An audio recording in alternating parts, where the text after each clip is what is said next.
very big budget operation. Like there were 25 production trucks. You'd think they were shooting a feature film.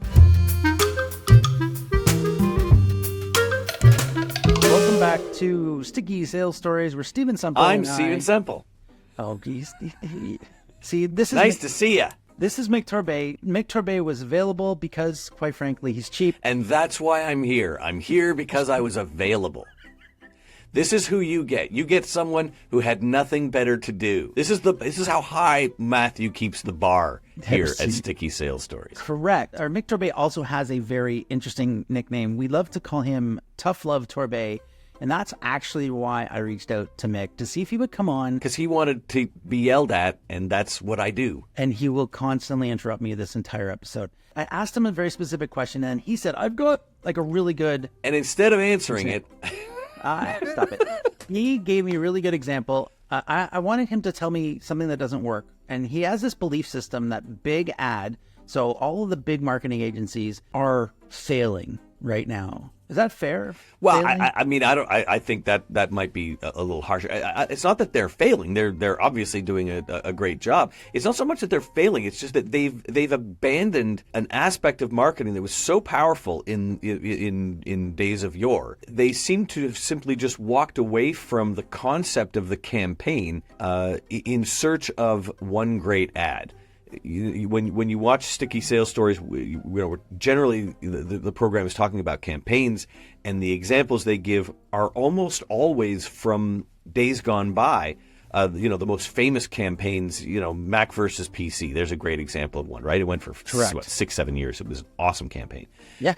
But every ad was telling a story. You had the characters. You were wondering what was going to happen, and then you were looking forward to the next one. It was like, what's the next chapter of this story? The point that I was making with Matthew is I believe that in the last few years, big multinational agencies seem to be abandoning the campaign idea. Instead they're looking for just a great ad. And it's sort of, I'm wondering why they're doing that. Because, I mean, certainly at the Wizard of Ads organization, we're leaning into campaigns. That's kind of all we do.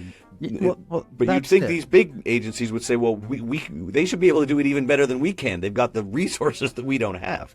Well, and that's it. And so we wanted to highlight one specifically because we could give you a little bit of data on it. Mick was able to be on set for a shoot recently for King's Hawaiian. And if you don't know who King's Hawaiian are, they make buns. They make buns. Do you like buns? Oh, by the way, they're delicious. You should absolutely eat the King's Hawaiian buns. Yeah, tasty Hawaiian buns.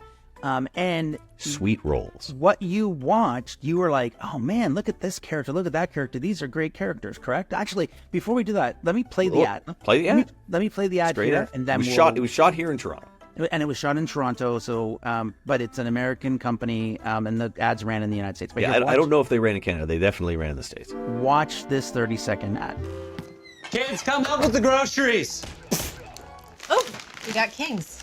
Did somebody say King's Hawaiian? I'm making pizza sliders. Breaking news, the Nelsons got King's Hawaiian.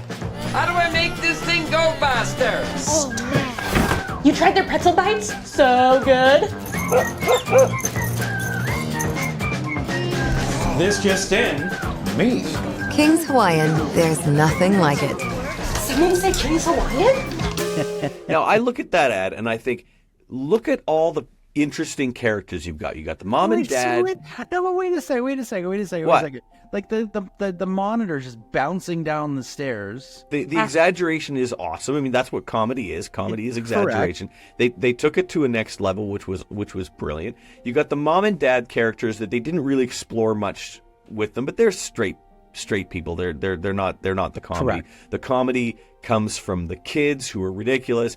An exaggeration. The grandfather who's ridiculous. He's an exaggeration. You've got the guy on TV who's reacting to them buying buns. That's an exaggeration. He then shows up at the end, which also doesn't make sense. It's fun. You've got the dog walking lady. You've got the postal worker who sticks her head through the cat door. Everybody's in it. Everything about it is interesting. Everyone I talk to says it's such a great ad. And it is. And I think here was an opportunity where they could turn this into a campaign. The next one could be about the news guy, the third one could be about the dog walking lady and or the postal worker or the grandfather. Correct. They've got an opportunity to say, I wonder what's going to be the next interesting story, tying this ragtag group of interesting characters, tie it to the brand, make it fun, and make people want to watch the next one. Correct. Except that's not what they're doing. They're not doing that at all. No, correct. And the one thing that we believe wholeheartedly is that, and the reason why we call the channel Sticky Sales Stories is because it needs to be a story of some sort. There needs to be a beginning, a middle, and an end for it to really hit home. It would be like, I could see this playing out. It's funny, you said the words, and then I said episodic. It could be like almost a 1 minute comedy series. Like it literally could be like a sitcom type situation. A lost opportunity to expand on it, expand on something that's really good. Like, I think everyone I've shown this to says this is a great commercial, and it is. And you know what? That's confirmation bias. I'll go to YouTube. YouTube has they made a 30 I can't remember, a 15 and a 7-second version of this ad. Yeah. And the 30-second, the one we showed you, it has 50 some odd, almost 60,000 views on YouTube, which means it's an interesting one-off ad. It's so interesting that 60,000 people went out of their way to watch it on YouTube, because this isn't an ad that's been put in other places on YouTube. They went and found it so they could watch it, and they thought it was great. And the actual retention on the ad was fantastic. That doubles down on the fact that it's a lost opportunity. There are people who are resonating with the characters and the idea and the fun of this ad.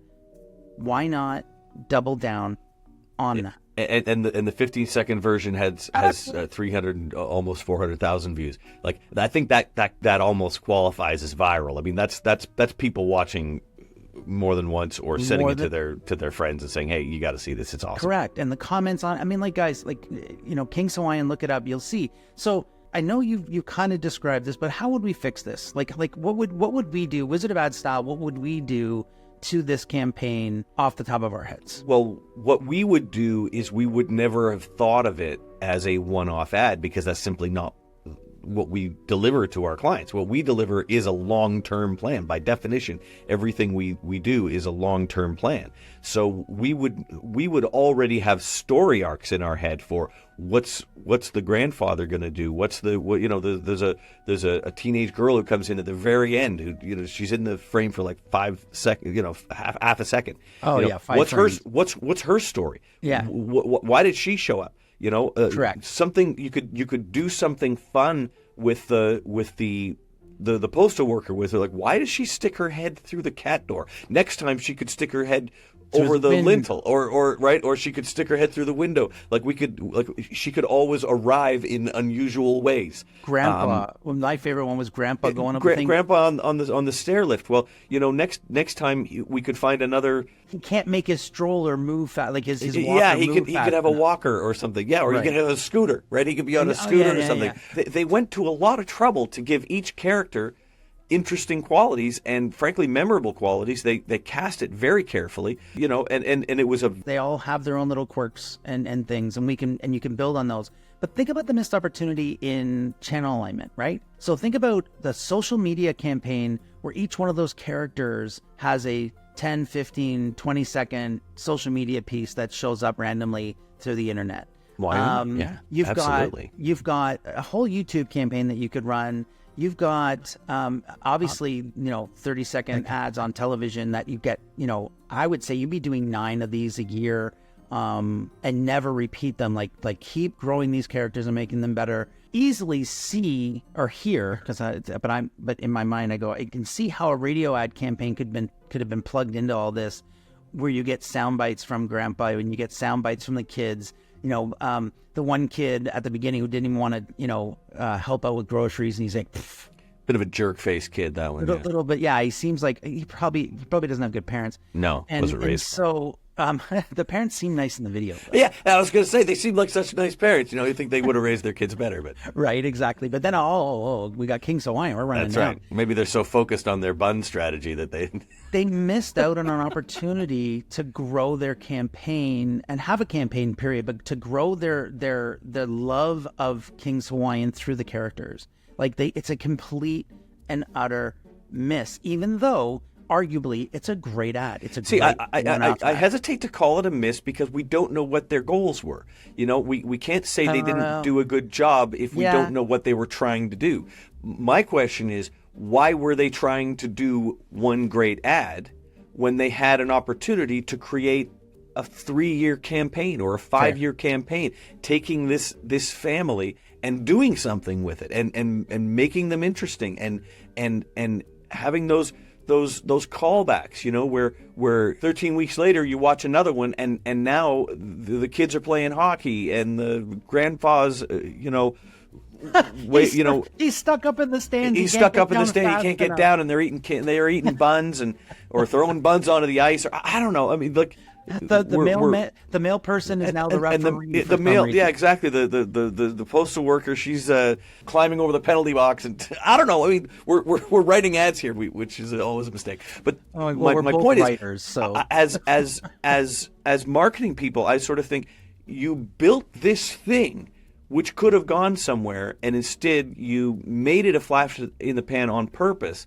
And then next time, you're going to create a whole new thing and hope it's as good as this one. Why don't you think like a screenwriter? Instead of thinking like a copywriter who's trying to win an award at the Clios or at Cannes, and just say, hey, look, I wrote that great one-off ad. Correct. It's like, wouldn't it be better to write a campaign that could serve this client for 5 years? Yeah. And no, all the ingredients are right there. So if you're a marketer, if you're a business owner, like all that is true. If you're just a regular consumer who's watching this, what do you think? I want to know down in the comments. Are we making sense? Do you like campaigns that run for a really long time and keep growing on each other? Or do you really just want to see a whole bunch of one-off, really awesomely produced, funny joke ads or super serious or really emotional ads? Tell us down below. Are we nuts? Or what do you think would serve this brand better? Do you think one-off ads would serve the brand better, or campaigns? Obviously, I clearly have an opinion, but I'm very interested in what people think. Maybe they think I'm wrong. Exactly. Mick, you're never wrong. And then I'll have to yell at you because that's what I do. So, okay. Well, listen, thank you for jumping on with me today. I really, really appreciate it. Mick, you're the best. And we'll see everybody on another episode. You're very kind. We'll see you again. Bye.